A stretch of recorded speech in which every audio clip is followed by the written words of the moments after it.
ਓਮ ਸ਼ਾਂਤੀ। ਅੱਜ ਸੁਣਦੇ ਹਾਂ 2 ਮਾਰਚ ਦੀ ਬਾਬਾ ਦੀ ਸਾਕਾਰ ਮਹਾਵਾਕ। ਬਾਬਾ ਬੋਲੇ, ਮਿੱਠੇ ਬੱਚੇ ਜੀ ਬਾਬਾ, ਤੁਹਾਨੂੰ ਸਦਗਤੀ ਦੀ ਸਭ ਤੋਂ ਪਿਆਰੀ ਮੱਤ ਮਿਲੀ ਹੈ। ਦੇ ਸਭ ਧਰਮਾਂ ਦਾ ਤਿਆਗ ਕਰ ਆਤਮ ਅਭਿਮਾਨੀ ਭਵ, ਮਮ ਏਕਮ ਯਾਦ ਕਰੋ। ਪ੍ਰਸ਼ਨ ਹੈ, ਜੋ ਪਰਮਾਤਮਾ ਨੂੰ ਨਾਮ ਰੂਪ ਤੋਂ ਨਿਆਰਾ ਕਹਿੰਦੇ ਨੇ, ਉਹਨਾਂ ਨੂੰ ਤੁਸੀਂ ਕਿਹੜਾ ਪ੍ਰਸ਼ਨ ਪੁੱਛ ਸਕਦੇ ਹੋ? ਉੱਤਰ, ਉਹਨਾਂ ਨੂੰ ਪੁੱਛੋ, ਗੀਤਾ ਵਿੱਚ ਜੋ ਵਿਖਾਉਂਦੇ ਨੇ, ਅਰਜਨ ਨੇ ਅਖੰਡ ਜੋਤੀ ਸਰੂਪ ਦਾ ਸਾਖਸ਼ਾਤਕਾਰ ਹੋਇਆ, ਬੋਲਿਆ ਬਸ ਕਰੋ, ਮੈਂ ਸਹਿਣ ਨਹੀਂ ਕਰ ਸਕਦਾ। ਫਿਰ ਨਾਮ ਰੂਪ ਤੋਂ ਨਿਆਰਾ ਕਿਵੇਂ ਕਹਿੰਦੇ ਹੋ? ਬਾਬਾ ਕਹਿੰਦੇ ਨੇ, ਮੈਂ ਤਾਂ ਤੁਹਾਡਾ ਬਾਪ ਹਾਂ। ਬਾਪ ਦਾ ਰੂਪ ਵੇਖ ਕੇ ਬੱਚਾ ਖੁਸ਼ ਹੋਵੇਗਾ, ਉਹ ਕਿਵੇਂ ਕਹੇਗਾ ਕਿ ਮੈਂ ਸਹਿਣ ਨਹੀਂ ਕਰ ਸਕਦਾ। ਗੀਤ ਹੈ, ਤੇਰੇ ਦਵਾਰ ਖੜਾ ਭਗਵਾਨ, ਭਗਤ ਤੂੰ ਭਰਦੇ ਝੋਲੀ। ਓਮ ਸ਼ਾਂਤੀ। ਭਗਤ ਕਹਿੰਦੇ ਨੇ, ਅਸੀਂ ਬਹੁਤ ਕੰਗਾਲ ਬਣ ਗਏ ਹਾਂ। ਹੇ ਬਾਬਾ, ਸਾਡੀ ਸਭ ਦੀ ਝੋਲੀ ਭਰ ਦਿਓ। ਭਗਤ ਗਾਉਂਦੇ ਰਹਿੰਦੇ ਨੇ, ਜਨਮ ਦਰ ਜਨਮ। ਸਤਯੁਗ ਵਿੱਚ ਭਗਤੀ ਨਹੀਂ ਹੁੰਦੀ, ਉੱਥੇ ਪਾਵਨ ਦੇਵੀ ਦੇਵਤਾ ਹੁੰਦੇ ਨੇ। ਭਗਤਾਂ ਨੂੰ ਕਦੇ ਦੇਵਤਾ ਨਹੀਂ ਕਿਹਾ ਜਾਂਦਾ। ਜੋ ਸਵਰਗਵਾਸੀ ਦੇਵਤਾ ਹੁੰਦੇ ਨੇ, ਉਹ ਜਨਮ ਲੈਂਦੇ ਲੈਂਦੇ ਨਰਕਵਾਸੀ ਪੁਜਾਰੀ ਭਗਤ ਕੰਗਾਲ ਬਣਦੇ ਨੇ। ਬਾਪ ਬੈਠ ਬੱਚਿਆਂ ਨੂੰ ਸਮਝਾਉਂਦੇ ਨੇ। ਬਾਪ ਨੂੰ ਇੱਕ ਵੀ ਮਨੁੱਖ ਨਹੀਂ ਜਾਣਦੇ। ਬਾਪ ਜਦੋਂ ਆਣ ਉਦੋਂ ਆ ਕੇ ਆਪਣਾ ਪਰਿਚੈ ਦਿੰਦੇ ਨੇ। ਭਗਵਾਨ ਨੂੰ ਹੀ ਬਾਬਾ ਕਿਹਾ ਜਾਂਦਾ ਹੈ। ਸਾਰੇ ਭਗਤਾਂ ਦਾ ਹੈ ਇੱਕ ਭਗਵਾਨ, ਬਾਕੀ ਸਭ ਨੇ ਭਗਤ ਚਰਚ ਆਦਿ ਵਿੱਚ ਜਾਂਦੇ ਨੇ, ਜ਼ਰੂਰ ਭਗਤ ਠਹਿਰੇ ਨਾ। ਇਸ ਸਮੇਂ ਸਭ ਪਤੀ ਤਮੋ ਪ੍ਰਧਾਨ ਨੇ, ਇਸ ਲਈ ਸਾਰੇ ਪੁਕਾਰਦੇ ਨੇ, ਹੇ ਪਤਿਤਾਂ ਨੂੰ ਪਾਵਨ ਬਣਾਉਣ ਵਾਲੇ ਆਓ। ਹੇ ਬਾਬਾ, ਸਾਡੇ ਭਗਤਾਂ ਦੀ ਝੋਲੀ ਭਰ ਦਿਓ। ਭਗਤ ਭਗਵਾਨ ਤੋਂ ਧਨ ਮੰਗਦੇ ਨੇ। ਤੁਸੀਂ ਬੱਚੇ ਕੀ ਮੰਨਦੇ ਹੋ? ਤੁਸੀਂ ਕਹਿੰਦੇ ਹੋ, ਬਾਬਾ ਸਾਨੂੰ ਸਵਰਗ ਦਾ ਮਾਲਿਕ ਬਣਾਓ। ਉੱਥੇ ਤਾਂ ਅਥਾਹ ਧਨ ਹੁੰਦਾ ਹੈ, ਹੀਰੇ ਜਵਾਹਰਾਂ ਦੇ ਮਹਿਲ ਹੁੰਦੇ ਨੇ। ਹੁਣ ਤੁਸੀਂ ਜਾਣਦੇ ਹੋ, ਅਸੀਂ ਭਗਵਾਨ ਦੁਆਰਾ ਰਾਜਾਈ ਦਾ ਵਰਸਾ ਪਾ ਰਹੇ ਹਾਂ। ਇਹ ਸੱਚੀ ਗੀਤਾ ਹੈ, ਉਹ ਗੀਤਾ ਨਹੀਂ। ਉਹ ਕਿਤਾਬ ਆਦਿ ਭਗਤੀ ਮਾਰਗ ਲਈ ਬਣਾਏ ਨੇ, ਉਹਨਾਂ ਨੂੰ ਭਗਵਾਨ ਦਾ ਗਿਆਨ ਨਹੀਂ ਕਹਾਂਗੇ। ਭਗਵਾਨ ਤਾਂ ਇਸ ਸਮੇਂ ਨਰ ਤੋਂ ਨਾਰਾਇਣ ਬਣਾਉਣ ਦੇ ਲਈ ਰਾਜਯੋਗ ਸਿਖਾਉਂਦੇ ਨੇ। ਰਾਜਾ ਦੇ ਨਾਲ ਪ੍ਰਜਾ ਵੀ ਜ਼ਰੂਰ ਹੋਵੇਗੀ, ਸਿਰਫ ਲਕਸ਼ਮੀ ਨਾਰਾਇਣ ਤਾਂ ਨਹੀਂ ਬਣਨਗੇ ਨਾ।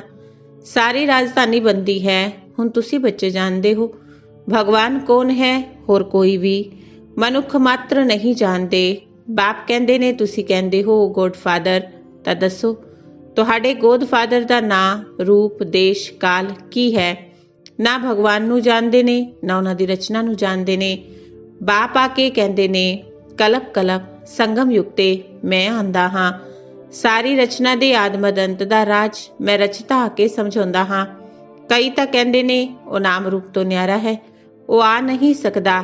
ਤੁਸੀਂ ਜਾਣਦੇ ਹੋ ਬਾਪ ਆਇਆ ਹੈ। ਸ਼ਿਵ ਜਯੰਤੀ ਵੀ ਨਿਰਾਕਾਰ ਬਾਪ ਦੀ ਗਾਈ ਜਾਂਦੀ ਹੈ, ਕ੍ਰਿਸ਼ਨ ਜਯੰਤੀ ਵੀ ਗਾਈ ਜਾਂਦੀ ਹੈ। ਹੁਣ ਸ਼ਿਵ ਜਯੰਤੀ ਕਦੋਂ ਹੁੰਦੀ ਹੈ, ਉਹ ਪਤਾ ਹੋਣਾ ਚਾਹੀਦਾ ਹੈ। ਜਿਵੇਂ ਕ੍ਰਿਸਚਨਾਂ ਨੂੰ ਪਤਾ ਹੈ ਕ੍ਰਾਈਸਟ ਦਾ ਜਨਮ ਕਦੋਂ ਹੋਇਆ, ਕ੍ਰਿਸਚਨ ਧਰਮ ਕਦੋਂ ਸਥਾਪਨ ਹੋਇਆ। ਇਹ ਸਾਰੀ ਹੈ ਭਾਰਤ ਦੀ ਗੱਲ। ਭਗਵਾਨ ਭਾਰਤ ਦੀ ਝੋਲੀ ਕਦੋਂ ਭਰਦੇ ਨੇ? ਭਗਤ ਪੁਕਾਰਦੇ ਨੇ, ਹੀ ਭਗਵਾਨ ਝੋਲੀ ਭਰ ਦਿਓ, ਸਦਗਤੀ ਵਿੱਚ ਲੈ ਜਾਓ, ਕਿਉਂਕਿ ਅਸੀਂ ਦੁਰਗਤੀ ਵਿੱਚ ਪਏ ਹਾਂ, ਤਮੋ ਪ੍ਰਧਾਨ ਹਾਂ। ਆਤਮਾ ਹੀ ਸਰੀਰ ਦੇ ਨਾਲ ਭੋਗਦੀ ਹੈ। ਕਈ ਮਨੁੱਖ ਸਾਧੂ ਸੰਤ ਆਦਿ ਕਹਿੰਦੇ ਨੇ ਆਤਮਾ ਨਿਰਲੇਪ ਹੈ, ਕਹਿੰਦੇ ਵੀ ਨੇ ਚੰਗੇ ਬੁਰੇ ਸੰਸਕਾਰ ਆਤਮਾ ਵਿੱਚ ਰਹਿੰਦੇ ਨੇ। ਉਸ ਆਧਾਰ ਤੇ ਆਤਮਾ ਜਨਮ ਲੈਂਦੀ ਹੈ। ਫਿਰ ਕਹਿੰਦੇ ਨੇ ਆਤਮਾ ਤਾਂ ਨਿਰਲੇਪ ਹੈ। ਕੋਈ ਵੀ ਬੁੱਧੀਵਾਨ ਮਨੁੱਖ ਨਹੀਂ ਜੋ ਸਮਝਾਵੇ। ਇਸ ਵਿੱਚ ਵੀ ਕਈ ਮਤਾਂ ਨੇ। ਜੋ ਘਰ ਤੋਂ ਰੁੱਸਦੇ ਨੇ ਉਹ ਸ਼ਾਸਤਰ ਬਣਾ ਲੈਂਦੇ ਨੇ। ਸ਼੍ਰੀਮਦ ਭਾਗਵਤ ਗੀਤਾ ਹੈ ਇੱਕ। ਵਿਆਸ ਨੇ ਜੋ ਸ਼ਲੋਕ ਆਦਿ ਬਣਾਏ, ਉਹ ਕੋਈ ਭਗਵਾਨ ਨੇ ਨਹੀਂ ਗਾਏ। ਭਗਵਾਨ ਨਿਰਾਕਾਰ ਜੋ ਗਿਆਨ ਦਾ ਸਾਗਰ ਹੈ, ਉਹ ਬੈਠ ਬੱਚਿਆਂ ਨੂੰ ਸਮਝਾਉਂਦੇ ਨੇ। ਭਗਵਾਨ ਇੱਕ ਹੈ, ਭਾਰਤ ਵਾਸੀਆਂ ਨੂੰ ਪਤਾ ਨਹੀਂ। ਗਾਉਂਦੇ ਵੀ ਨੇ ਈਸ਼ਵਰ ਦੀ ਗਤਮਤ ਨਿਆਰੀ ਹੈ। ਚੰਗਾ, ਕਿਹੜੀ ਗਤਮਤ ਨਿਆਰੀ ਹੈ? ਈਸ਼ਵਰ ਦੀ ਗਤਮਤ ਨਿਆਰੀ ਹੈ। ਇਹ ਕਿਸ ਨੇ ਕਿਹਾ? ਆਤਮਾ ਕਹਿੰਦੀ ਹੈ। ਉਸ ਦੀ ਸਦਗਤੀ ਦੇ ਲਈ ਜੋ ਮੱਤ ਹੈ ਉਸ ਨੂੰ ਸ਼੍ਰੀਮਤ ਕਿਹਾ ਜਾਂਦਾ ਹੈ। ਕਲਪ ਕਲਪ ਤੁਹਾਨੂੰ ਆ ਕੇ ਸਮਝਾਉਂਦਾ ਹਾਂ, ਮਨ ਮਨਾ ਭਵ, ਦੇ ਸਭ ਧਰਮ ਤਿਆਗ, ਆਤਮ ਅਭਿਮਾਨੀ ਭਵ, ਮਮ ਏਕਮ ਯਾਦ ਕਰੋ। ਹੁਣ ਤੁਸੀਂ ਮਨੁੱਖ ਤੋਂ ਦੇਵਤਾ ਬਣ ਰਹੇ ਹੋ। ਇਸ ਰਾਜਯੋਗ ਦੀ ਏਮ ਆਬਜੈਕਟ ਹੈ ਲਕਸ਼ਮੀ ਨਾਰਾਇਣ ਬਣਨਾ। ਪੜ੍ਹਾਈ ਨਾਲ ਕੋਈ ਰਾਜਾ ਨਹੀਂ ਬਣਦੇ, ਅਜਿਹਾ ਕੋਈ ਸਕੂਲ ਨਹੀਂ ਹੈ। ਗੀਤਾ ਵਿੱਚ ਵੀ ਹੈ। ਤੁਹਾਨੂੰ ਬੱਚਿਆਂ ਨੂੰ ਰਾਜਯੋਗ ਸਿਖਾਉਂਦਾ ਹਾਂ। ਆਉਂਦਾ ਵੀ ਉਦੋਂ ਹਾਂ ਜਦੋਂ ਕੋਈ ਰਾਜਿਆਂ ਦਾ ਰਾਜ ਨਹੀਂ ਰਹਿੰਦਾ। ਮੈਨੂੰ ਇੱਕ ਵੀ ਮਨੁੱਖ ਬਿਲਕੁਲ ਨਹੀਂ ਜਾਣਦੇ। ਬਾਬਾ ਕਹਿੰਦੇ ਨੇ, ਤੁਸੀਂ ਬੱਚਿਆਂ ਨੇ ਐਡਾ ਵੱਡਾ ਲਿੰਗ ਜੋ ਬਣਾਇਆ ਉਹ ਮੇਰਾ ਕੋਈ ਰੂਪ ਨਹੀਂ ਹੈ। ਮਨੁੱਖ ਕਹਿ ਦਿੰਦੇ ਅਖੰਡ ਜੋਤੀ ਸਰੂਪ ਪਰਮਾਤਮਾ ਤੇਜੋਮਈ ਹੈ। ਅਰਜਨ ਨੇ ਵੀ ਕਿਹਾ, ਬਸ ਕਰੋ, ਮੈਂ ਸਹਿਣ ਨਹੀਂ ਕਰ ਸਕਦਾ। ਅਰੇ ਬੱਚਾ, ਬਾਪ ਦਾ ਰੂਪ ਵੇਖ ਸਹਿਣ ਨਾ ਕਰ ਸਕੇ, ਇਹ ਕਿਵੇਂ ਹੋ ਸਕਦਾ ਹੈ? ਬੱਚਾ ਤਾਂ ਬਾਪ ਨੂੰ ਵੇਖ ਕੇ ਖੁਸ਼ ਹੋਵੇਗਾ ਨਾ। ਬਾਪ ਕਹਿੰਦੇ ਨੇ, ਮੇਰਾ ਕੋਈ ਅਜਿਹਾ ਰੂਪ ਥੋੜੀ ਨਾ ਹੈ। ਮੈਂ ਤਾਂ ਹਾਂ ਪਰਮ ਪਿਤਾ, ਮਤਲਬ ਪਰੇ ਤੇ ਪਰੇ ਰਹਿਣ ਵਾਲਾ, ਪਰਮਾਤਮਾ ਯਾਨੀ ਪਰਮਾਤਮਾ। ਫਿਰ ਗਾਉਂਦੇ ਨੇ, ਪਰਮਾਤਮਾ ਮਨੁੱਖ ਸ੍ਰਿਸ਼ਟੀ ਦਾ ਬੀਜ ਰੂਪ ਹੈ। ਉਹਨਾਂ ਦੀ ਭਗਤ ਮਹਿਮਾ ਗਾਉਂਦੇ ਨੇ। ਸਤਜੁਗ ਤ੍ਰੇਤਾ ਵਿੱਚ ਕੋਈ ਮਹਿਮਾ ਨਹੀਂ ਕਰਦੇ, ਕਿਉਂਕਿ ਉੱਥੇ ਤਾਂ ਸੁੱਖ ਹੈ। ਗਾਉਂਦੇ ਨੇ, ਦੁੱਖ ਵਿੱਚ ਸਿਮਰਨ ਸਭ ਕਰਨ, ਸੁੱਖ ਵਿੱਚ ਕਰੇ ਨਾ ਕੋਈ। ਇਸ ਦਾ ਅਰਥ ਵੀ ਨਹੀਂ ਸਮਝਦੇ। ਤੋਤੇ ਮੁਆਫਕ ਸਭ ਕਹਿੰਦੇ ਰਹਿੰਦੇ ਨੇ, ਸੁੱਖ ਕਦੋਂ ਹੁੰਦਾ ਹੈ, ਦੁੱਖ ਕਦੋਂ ਹੁੰਦਾ ਹੈ। ਭਾਰਤ ਦੀ ਗੱਲ ਹੈ ਨਾ। 5000 ਵਰੇ ਪਹਿਲੇ ਸਵਰਗ ਸੀ। ਫਿਰ ਤ੍ਰੇਤਾ ਵਿੱਚ ਦੋ ਕਲਾਵਾਂ ਘੱਟ ਹੋ ਗਈਆਂ। ਸਤਜੁਗ ਤ੍ਰੇਤਾ ਵਿੱਚ ਦੁੱਖ ਦਾ ਨਾਮ ਨਹੀਂ ਰਹਿੰਦਾ, ਹੈ ਹੀ ਸੁੱਖ ਧਾਮ। ਸਵਰਗ ਕਹਿਣ ਨਾਲ ਮੂੰਹ ਮਿੱਠਾ ਹੁੰਦਾ ਹੈ। ਹੈਵਨ ਵਿੱਚ ਫਿਰ ਦੁੱਖ ਕਿੱਥੋਂ ਆਇਆ? ਕਹਿੰਦੇ ਨੇ, ਉੱਥੇ ਵੀ ਜਰਾਸੰਧ ਆਦਿ ਸੀ, ਪਰ ਇਹ ਹੋ ਨਹੀਂ ਸਕਦਾ। ਭਗਤ ਸਮਝਦੇ ਨੇ, ਅਸੀਂ ਨੋਦਾ ਭਗਤੀ ਕਰਦੇ ਹਾਂ ਤਾਂ ਦੀਦਾਰ ਹੁੰਦਾ ਹੈ। ਦੀਦਾਰ ਹੋਣਾ ਗੋਇਆ, ਸਾਨੂੰ ਭਗਵਾਨ ਮਿਲਿਆ। ਲਕਸ਼ਮੀ ਦੀ ਪੂਜਾ ਕੀਤੀ, ਉਹਨਾਂ ਦਾ ਦਰਸ਼ਨ ਹੋਇਆ, ਬਸ ਸਮਝਦੇ ਨੇ ਅਸੀਂ ਤਾਂ ਪਾਰ ਹੋ ਗਏ। ਇਸ ਵਿੱਚ ਖੁਸ਼ ਹੋ ਜਾਂਦੇ ਨੇ, ਪਰੰਤੂ ਹੈ ਕੁਝ ਵੀ ਨਹੀਂ। ਅਲਪ ਕਾਲ ਦੇ ਲਈ ਸੁੱਖ ਮਿਲਦਾ ਹੈ, ਦਰਸ਼ਨ ਹੋਇਆ, ਖਲਾਸ।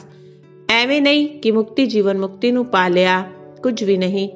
ਬਾਬਾ ਨੇ ਸੀੜੀ ਤੇ ਸਮਝਾਇਆ ਹੈ, ਭਾਰਤ ਉੱਚੇ ਤੇ ਉੱਚਾ ਸੀ, ਭਗਵਾਨ ਵੀ ਉੱਚੇ ਤੇ ਉੱਚਾ ਹੈ। ਭਾਰਤ ਵਿੱਚ ਉੱਚੇ ਤੇ ਉੱਚਾ ਵਰਸਾ ਹੈ ਇਹਨਾਂ ਲਕਸ਼ਮੀ ਨਾਰਾਇਣ ਦਾ। ਜਦੋਂ ਸਵਰਗ ਸੀ ਸਤੋ ਪ੍ਰਧਾਨ ਸੀ, ਫਿਰ ਕਲਯੁਗ ਅੰਤ ਵਿੱਚ ਸਭ ਤਮੋ ਪ੍ਰਧਾਨ ਹੁੰਦੇ ਗਏ। ਬੁਲਾਉਂਦੇ ਨੇ, ਅਸੀਂ ਬਿਲਕੁਲ ਪਤਿਤ ਹੋ ਗਏ ਹਾਂ। ਬਾਪ ਕਹਿੰਦੇ ਨੇ, ਮੈਂ ਕਲਪ ਤੇ ਸੰਗਮ ਯੁਗ ਤੇ ਆਂਦਾ ਹਾਂ ਤੁਹਾਨੂੰ ਰਾਜਯੋਗ ਸਿਖਾਣ। ਮੈਂ ਜੋ ਹਾਂ, ਜਿਵੇਂ ਦਾ ਹਾਂ, ਮੈਨੂੰ ਪੂਰੀ ਤਰ੍ਹਾਂ ਕੋਈ ਨਹੀਂ ਜਾਣਦੇ। ਤੁਹਾਡੇ ਵਿੱਚ ਵੀ ਨੰਬਰਵਾਰ ਪੁਰਸ਼ਾਰਥ ਅਨੁਸਾਰ ਜਾਣਦੇ ਨੇ। ਸੀੜੀ ਵਾਲਾ ਚਿੱਤਰ ਵਿਖਾਉਣਾ ਹੈ। ਇਹ ਭਾਰਤ ਦੀ ਸੀੜੀ ਹੈ। ਸਤਜੁਗ ਵਿੱਚ ਦੇਵੀ ਦੇਵਤਾ ਸੀ। 5000 ਵਰੇ ਪਹਿਲੇ ਭਾਰਤ ਅਜਿਹਾ ਸੀ। ਸ਼ਾਸਤਰਾਂ ਵਿੱਚ ਲੱਖਾਂ ਵਰਿਆਂ ਦਾ ਕਲਪ ਲਿਖ ਦਿੱਤਾ। ਬਾਪ ਕਹਿੰਦੇ ਨੇ, ਲੱਖਾਂ ਵਰਿਆਂ ਦਾ ਨਹੀਂ, ਕਲਪ 5000 ਵਰਿਆਂ ਦਾ ਹੈ। ਸਤਜੁਗ ਤ੍ਰੇਤਾ ਨਵੀਂ ਦੁਨੀਆ, ਦੁਆਪਰ ਕਲਯੁਗ ਪੁਰਾਣੀ ਦੁਨੀਆ। ਅੱਧਾ ਅੱਧਾ ਹੁੰਦਾ ਹੈ ਨਾ। ਨਵੀਂ ਦੁਨੀਆ ਵਿੱਚ ਤੁਸੀਂ ਭਾਰਤ ਵਾਸੀ ਸੀ। ਬਾਪ ਸਮਝਾਉਂਦੇ ਨੇ, ਮਿੱਠੇ ਬੱਚੇ, ਹੁਣ ਤੁਸੀਂ ਆਪਣੇ ਜਨਮਾਂ ਨੂੰ ਨਹੀਂ ਜਾਣਦੇ ਹੋ। ਬਾਕੀ ਕੋਈ ਰੱਥ ਆਦਿ ਦੀ ਗੱਲ ਨਹੀਂ। ਕ੍ਰਿਸ਼ਨ ਤਾਂ ਸਤਜੁਗ ਦਾ ਪ੍ਰਿੰਸ ਹੈ। ਕ੍ਰਿਸ਼ਨ ਦਾ ਉਹ ਰੂਪ ਸਿਵਾਏ ਦਿਵਯ ਦ੍ਰਿਸ਼ਟੀ ਦੇ ਵੇਖਿਆ ਨਹੀਂ ਜਾ ਸਕਦਾ। ਇਹ ਚੇਤਨ ਰੂਪ ਨਾਲ ਸਤਜੁਗ ਵਿੱਚ ਸੀ, ਫਿਰ ਕਦੋਂ ਰੂਪ ਮਿਲ ਨਹੀਂ ਸਕਦਾ। ਫਿਰ ਤਾਂ ਨਾਮ ਰੂਪ ਦੇਸ਼ ਕਾਲ ਬਦਲ ਜਾਂਦਾ ਹੈ। 84 ਜਨਮ ਲੈਂਦੇ ਨੇ। 84 ਜਨਮਾਂ ਵਿੱਚ 84 ਮਾਂ-ਬਾਪ ਮਿਲਦੇ ਨੇ। ਵੱਖ-ਵੱਖ ਨਾਮ ਰੂਪ ਆਕੂਪੇਸ਼ਨ ਹੁੰਦਾ ਹੈ। ਹੁਣ ਇਹ ਭਾਰਤ ਦੀ ਸੀੜੀ ਹੈ। ਤੁਸੀਂ ਹੋ ਹੁਣ ਬ੍ਰਾਹਮਣ ਕੁਲਭੂਸ਼ਣ। ਬਾਪ ਨੇ ਕਲਪ ਪਹਿਲੇ ਆ ਕੇ ਤੁਹਾਨੂੰ ਦੇਵੀ ਦੇਵਤਾ ਬਣਾਇਆ ਸੀ। ਉੱਥੇ ਤੁਸੀਂ ਸਰਵੋਤਮ ਕਰਮ ਕਰਦੇ ਸੀ। ਤੁਸੀਂ ਸਦਾ ਸੁਖੀ ਸੀ 21 ਜਨਮਾਂ ਦੇ ਲਈ। ਫਿਰ ਤੁਹਾਨੂੰ ਇਸ ਦੁਰਗਤੀ ਵਿੱਚ ਕਿਸਨੇ ਪਹੁੰਚਾਇਆ? ਮੈਂ ਆ ਕੇ ਕਲਪ ਪਹਿਲੇ ਤੁਹਾਨੂੰ ਸਦਗਤੀ ਦਿੱਤੀ ਸੀ। ਫਿਰ 84 ਜਨਮ ਲੈਂਦੇ ਜ਼ਰੂਰ ਉਤਰਨਾ ਪਵੇ। ਸੂਰਜਵੰਸ਼ੀ ਵਿੱਚ 8 ਜਨਮ, ਚੰਦਰਵੰਸ਼ੀ ਵਿੱਚ 12 ਜਨਮ, ਫਿਰ ਐਵੇਂ ਉਤਰਦੇ ਆਏ ਹੋ। ਤੁਸੀਂ ਹੀ ਸੋ ਦੇਵਤਾ ਸੀ। ਤੁਸੀਂ ਹੀ ਪੁਜਾਰੀ ਪਤਿਤ ਬਣੇ ਹੋ। ਭਾਰਤ ਹੁਣ ਕੰਗਾਲ ਹੈ। ਭਗਵਾਨ ਆਵਾਜ਼, ਤੁਸੀਂ ਜੋ 100% ਪਵਿੱਤਰ, ਸਾਲਵੈਂਟ, ਐਵਰ ਹੈਲਦੀ ਵੈਲਦੀ ਸੀ, ਕਿਸੇ ਰੋਗ ਦੁੱਖ ਦੀ ਗੱਲ ਨਹੀਂ ਸੀ, ਸੁੱਖ ਧਾਮ ਸੀ। ਉਸ ਨੂੰ ਕਹਿੰਦੇ ਨੇ ਗਾਰਡਨ ਆਫ ਅੱਲਾ। ਅੱਲਾ ਨੇ ਬਗੀਚਾ ਸਥਾਪਨ ਕੀਤਾ। ਜੋ ਦੇਵੀ ਦੇਵਤਾ ਸੀ ਹੁਣ ਉਹ ਕੰਡੇ ਬਣ ਗਏ ਨੇ। ਹੁਣ ਜੰਗਲ ਬਣ ਗਿਆ ਹੈ। ਜੰਗਲ ਵਿੱਚ ਕੰਡੇ ਲੱਗਦੇ ਨੇ ਨਾ। ਬਾਪ ਕਹਿੰਦੇ ਨੇ ਬੱਚੇ, ਕਾਮ ਮਹਾ ਸ਼ਤਰੂ ਹੈ, ਇਸ ਤੇ ਜਿੱਤ ਪਾਓ। ਇਸ ਨੇ ਆਦਮਤ ਅੰਤ ਤੁਹਾਨੂੰ ਦੁੱਖ ਦਿੱਤਾ ਹੈ। ਇੱਕ ਦੂਜੇ ਤੇ ਕਾਮ ਕਟਾਰੀ ਚਲਾਣਾ ਇਹ ਸਭ ਤੋਂ ਵੱਡਾ ਪਾਪ ਹੈ। ਬਾਪ ਬੈਠ ਆਪਣਾ ਪਰਿਚੈ ਦਿੰਦੇ ਨੇ, ਮੈਂ ਪਰਮ ਧਾਮ ਵਿੱਚ ਰਹਿਣ ਵਾਲਾ ਪਰਮ ਆਤਮਾ ਹਾਂ। ਮੈਨੂੰ ਕਹਿੰਦੇ ਨੇ ਮੈਂ ਮਨੁੱਖ ਸ੍ਰਿਸ਼ਟੀ ਦਾ ਬੀਜ ਰੂਪ ਪਰਮਾਤਮਾ ਸਭ ਦਾ ਬਾਪ ਹਾਂ। ਸਾਰੀ ਆਤਮਾਵਾਂ ਬਾਪ ਨੂੰ ਪੁਕਾਰਦੀਆਂ ਨੇ, ਹੇ ਪਰਮ ਪਿਤਾ ਪਰਮਾਤਮਾ। ਜਿਵੇਂ ਤੁਹਾਡੀ ਆਤਮਾ ਸਟਾਰ ਮਿਸਲ ਹੈ, ਬਾਬਾ ਵੀ ਪਰਮਾਤਮਾ ਸਟਾਰ ਹੈ, ਛੋਟਾ ਵੱਡਾ ਨਹੀਂ ਹੈ। ਬਾਪ ਕਹਿੰਦੇ ਨੇ ਮੈਂ ਅੰਗੂਠੇ ਮਿਸਲ ਵੀ ਨਹੀਂ ਹਾਂ, ਮੈਂ ਪਰਮਾਤਮਾ ਹਾਂ, ਤੁਹਾਡਾ ਸਭ ਦਾ ਬਾਪ ਹਾਂ। ਉਸ ਨੂੰ ਕਿਹਾ ਜਾਂਦਾ ਹੈ ਸੁਪਰੀਮ ਸੋਲ, ਨੌਲੇਜਫੁਲ। ਬਾਪ ਸਮਝਾਉਂਦੇ ਨੇ ਮੈਂ ਨੌਲੇਜਫੁਲ ਮਨੁੱਖ ਸ੍ਰਿਸ਼ਟੀ ਦੇ ਝਾੜ ਦਾ ਬੀਜ ਰੂਪ ਹਾਂ। ਮੈਨੂੰ ਭਗਤ ਲੋਕ ਕਹਿੰਦੇ ਨੇ ਪਰਮਾਤਮਾ ਸਤਚਿਤ ਆਨੰਦ ਸਰੂਪ ਹੈ। ਉਹ ਗਿਆਨ ਦਾ ਸਾਗਰ, ਸੁਖ ਦਾ ਸਾਗਰ ਹੈ। ਮਹਿਮਾ ਕਿੰਨੀ ਹੈ, ਜੇਕਰ ਨਾਮ ਰੂਪ ਦੇਸ਼ ਕਾਲ ਨਹੀਂ ਤਾਂ ਬੁਲਾਣਗੇ ਕਿਸ ਨੂੰ। ਸਾਧੂ ਸੰਤ ਆਦਿ ਸਭ ਤੁਹਾਨੂੰ ਭਗਤੀ ਮਾਰਗ ਦੇ ਸ਼ਾਸਤਰ ਸੁਣਾਉਂਦੇ ਨੇ। ਮੈਂ ਆ ਕੇ ਤੁਹਾਨੂੰ ਰਾਜਯੋਗ ਸਿਖਾਉਂਦਾ ਹਾਂ। ਬਾਪ ਸਮਝਾਉਂਦੇ ਨੇ ਤੁਸੀਂ ਪਤਿਤ ਪਾਵਨ ਮੈਨੂੰ ਗਿਆਨ ਸਾਗਰ ਬਾਪ ਨੂੰ ਕਹਿੰਦੇ ਹੋ। ਤੁਸੀਂ ਵੀ ਮਾਸਟਰ ਗਿਆਨ ਸਾਗਰ ਬੰਦੇ ਹੋ। ਗਿਆਨ ਨਾਲ ਸਦਗਤੀ ਮਿਲ ਜਾਂਦੀ ਹੈ। ਭਾਰਤ ਨੂੰ ਸਦਗਤੀ ਬਾਪ ਹੀ ਦੇਣਗੇ। ਸਰਵ ਦਾ ਸਦਗਤੀ ਦਾਤਾ ਇੱਕ ਬਾਪ ਹੈ। ਸਰਵ ਦੀ ਦੁਰਗਤੀ ਫਿਰ ਕੌਣ ਕਰਦਾ ਹੈ? ਰਾਵਣ। ਹੁਣ ਤੁਹਾਨੂੰ ਇਹ ਕੌਣ ਸਮਝਾ ਰਹੇ ਨੇ? ਪਰਮ ਪਿਤਾ ਪਰਮਾਤਮਾ। ਆਤਮਾ ਤਾਂ ਇੱਕ ਸਟਾਰ ਮਿਸਲ ਅਤੀ ਸੂਖਮ ਹੈ। ਪਰਮਾਤਮਾ ਵੀ ਡਰਾਮਾ ਵਿੱਚ ਪਾਰਟ ਵਜਾਉਂਦੇ ਨੇ। ਕ੍ਰੀਏਟਰ, ਡਾਇਰੈਕਟਰ, ਮੁੱਖ ਐਕਟਰ ਨੇ। ਬਾਪ ਸਮਝਾਉਂਦੇ ਨੇ ਉੱਚੇ ਤੇ ਉੱਚਾ ਪਾਠਧਾਰੀ ਕੌਣ ਹੈ? ਉੱਚੇ ਤੇ ਉੱਚਾ ਹੈ ਭਗਵਾਨ, ਜਿਸ ਦੇ ਨਾਲ ਤੁਸੀਂ ਆਤਮਾਵਾਂ ਬੱਚੇ ਸਭ ਰਹਿੰਦੇ ਹੋ। ਕਹਿੰਦੇ ਵੀ ਨੇ ਪਰਮਾਤਮਾ ਸਭ ਨੂੰ ਭੇਜਣ ਵਾਲਾ ਹੈ। ਇਹ ਸਮਝਣ ਦੀਆਂ ਗੱਲਾਂ ਨੇ। ਡਰਾਮਾ ਤਾਂ ਅਨਾਦਿ ਬਣਿਆ ਹੋਇਆ ਹੈ।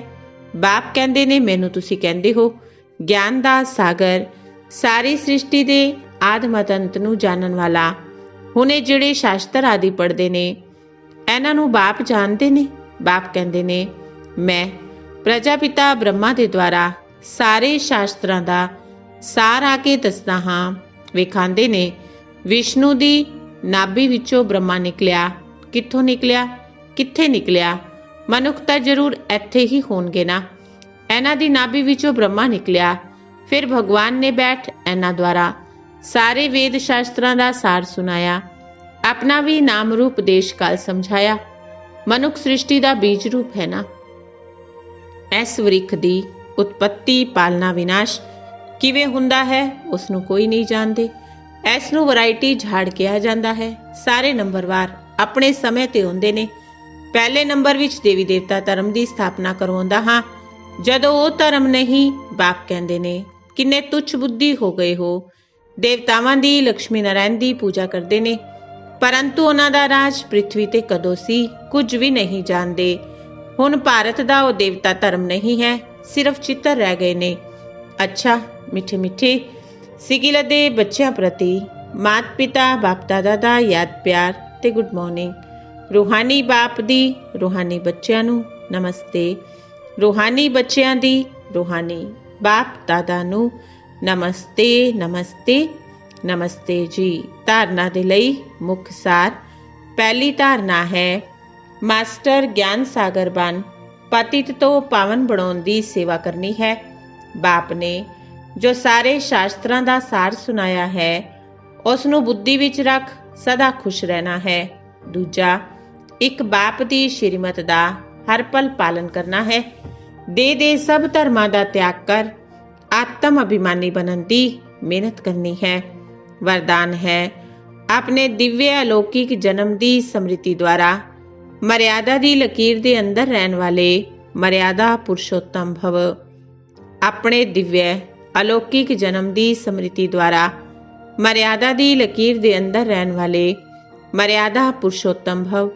ਜਿਵੇਂ ਹਰ ਕੁਲ ਦੀ ਮਰਿਆਦਾ ਦੀ ਲਕੀਰ ਹੁੰਦੀ ਹੈ, ਐਵੇਂ ਬ੍ਰਾਹਮਣ ਕੁਲ ਦੀ ਮਰਿਆਦਾਵਾਂ ਦੀ ਲਕੀਰ ਹੈ। ਬ੍ਰਾਹਮਣ ਮਤਲਬ ਦਿਵਯ ਅਲੌਕਿਕ ਜਨਮ ਵਾਲੇ ਮਰਿਆਦਾ ਪੁਰਸ਼ੋਤਮ। ਉਹ ਸੰਕਲਪ ਵਿੱਚ ਵੀ ਕਿਸੇ ਆਕਰਸ਼ਣ ਵਸ਼ ਮਰਿਆਦਾ ਦਾ ਉਲੰਘਣ ਨਹੀਂ ਕਰ ਸਕਦੇ।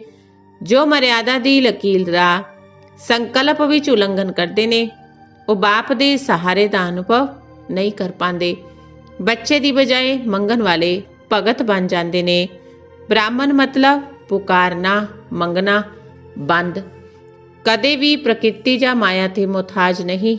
ਉਹ ਸਦਾ ਬਾਪ ਦੇ ਸਰਤਾਜ ਰਹਿੰਦੇ ਨੇ। ਸਲੋਗਨ ਹੈ, ਸ਼ਾਂਤੀ ਦੂਤ ਬਣ ਆਪਣੀ ਤਪੱਸਿਆ ਦੁਆਰਾ ਵਿਸ਼ਵ ਵਿੱਚ ਸ਼ਾਂਤੀ ਦੀਆਂ ਕਿਰਨਾਂ ਫੈਲਾਓ। ਸ਼ਾਂਤੀ ਦੂਤ ਬਣ ਆਪਣੀ ਤਪੱਸਿਆ ਦੁਆਰਾ ਵਿਸ਼ਵ ਵਿੱਚ ਸ਼ਾਂਤੀ ਦੀਆਂ ਕਿਰਨਾਂ ਫੈਲਾਓ। ਅੱਛਾ, ਓਮ ਸ਼ਾਂਤੀ।